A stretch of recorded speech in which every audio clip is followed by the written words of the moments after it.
Assalamualaikum warahmatullahi wabarakatuh. Eh, saya akan menjelaskan singkat tentang kegiatan praktek keperawatan anak di Rumah Sakit Bayu Asih ya selama 1 minggu untuk keperawatan anak tiap kelompok. Nanti bukunya akan dibagikan hari Senin, insya Allah kalau sudah selesai cetak. Untuk pembagian kelompoknya masih sama mungkin ya dengan mata kuliah yang lain. Ada 6 kelompok, kelompok 1 dan 3 dibimbing oleh saya, kelompok 2 oleh Ibu Mona, kelompok 4 oleh Ibu Ayu, dan kelompok 5 dan 6 itu oleh Pak Hasbi. Jadi yang pertama akan praktek di ruangan anak yaitu kelompok 5 ya.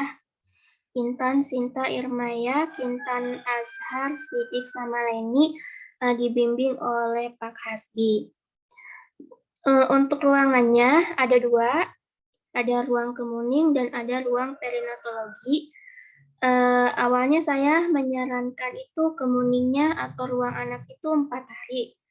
Perinaknya 2 hari aja, tapi ya nggak tahu kenapa keluarnya jadi 3 di kemuning, 3 hari di perinak ya. Jadi ikuti saja jadwal yang sudah ada.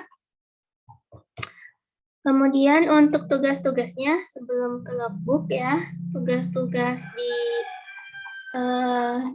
di keperawatan anak, kita khusus difokuskan pada anak yang sakit dan bayi dengan risiko tinggi. Jadi tugas-tugasnya adalah ini ya, mana ya?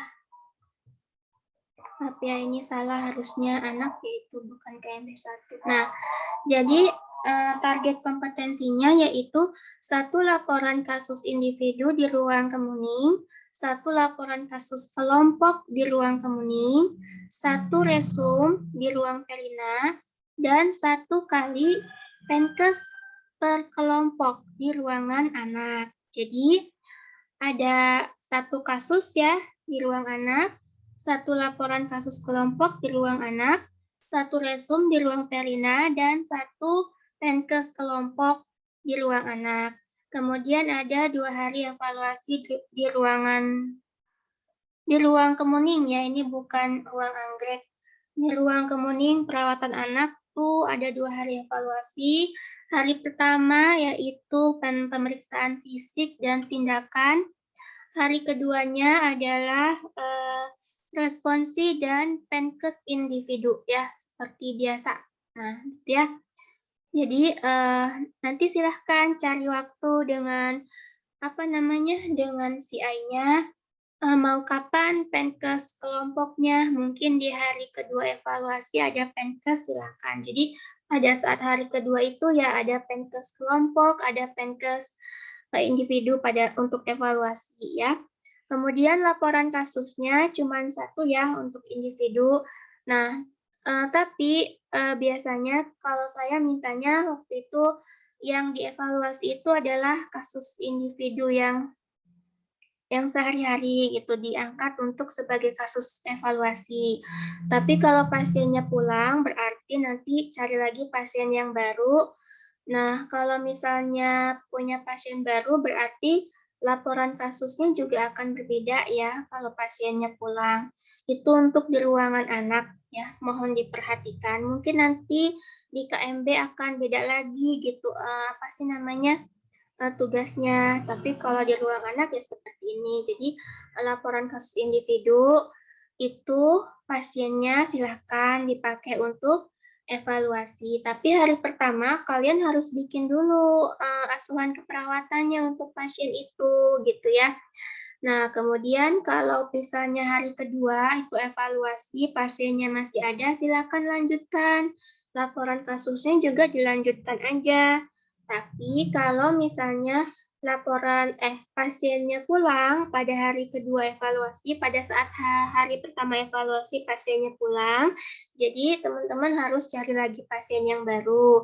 Kemudian dibuatkan lagi laporan askepnya ya untuk pasien yang baru ini sekaligus untuk evaluasi. Nah, biasanya sih kalau cuma 3 hari di ruangan kemuning itu kan evaluasinya pada hari kedua ya, kalian praktek di ruangan. Biasanya pasiennya ya belum pulang, masih ada. Mudah-mudahan pasiennya masih ada ya. Nah, itu untuk tugas-tugasnya. Kemudian nanti di sini ada format pengkajian ya.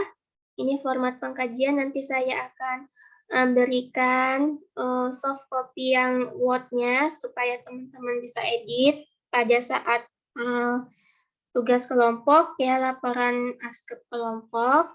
Nah, ini Mas silakan, ini hanya panduan ya, silakan diisi. Kalau mau diedit, ditambahkan juga tidak apa-apa, silakan. Kemudian terakhir lagi tugasnya, saya sudah sisipkan beberapa panduan untuk penulisan ya, untuk makalah seminar, untuk SAP, untuk laporan Penkes, kemudian penilaian. Nah, format penilaian ini tolong di print out pada saat evaluasi dan diberi nama masing-masing, diberikan ke CI dan juga ke dosen ya. Kemudian terakhir adalah ada logbook. Logbook ini harus wajib diisi oleh mahasiswa. Ini penilaiannya besar ya. Jadi nanti ada yang sifatnya observasi. Untuk observasi itu yang melihat saja. Asistensi membantu. Ada yang mandiri, itu kita yang mengerjakan ya. Silakan observasinya, misalnya menimbang berat badan tanggal berapa, kemudian diparaf oleh CI. Ya nih, nah nanti dikasih nama, kemudian NIM, pada hari terakhir atau pada saat kalian kembali ke kampus, logbook kompetensi ini wajib dikumpulkan ya. Jadi yang dikumpulkan hanya logbooknya saja. Kalian silahkan dirobek dari bukunya, kemudian dikasih nama, dikasih hektar, supaya tidak berceceran, dikumpulkan ke koordinator. Nanti koordinator yang akan mengumpulkan ke saya. Nanti kalau nggak diisi, nggak dikumpulkan, ya nggak dapat nilai ya. Tolong diperhatikan, diingat-ingat yang itu ya. Nah, itu saja mungkin ya. Jadi nanti silahkan hubungi dosennya itu sehari sebelum praktek. Kayak sekarang kan besok kelompok 5 langsung di ruangan anak ya. Nah, silahkan hubungi Pak Hasdinya gitu, bahwa kelompoknya sudah mulai praktek di ruang anak. Nanti kalau teman-teman ada pertanyaan, silakan tanyakan langsung ke saya, boleh lewat koordinatornya, boleh per kelompok, atau boleh ditanyakan langsung ke pembimbingnya masing-masing ya. Nanti biar pembimbingnya aja yang bertanya atau memberikan jawaban. Itu saja ya yang bisa saya sampaikan. Terima kasih. Assalamualaikum warahmatullahi wabarakatuh.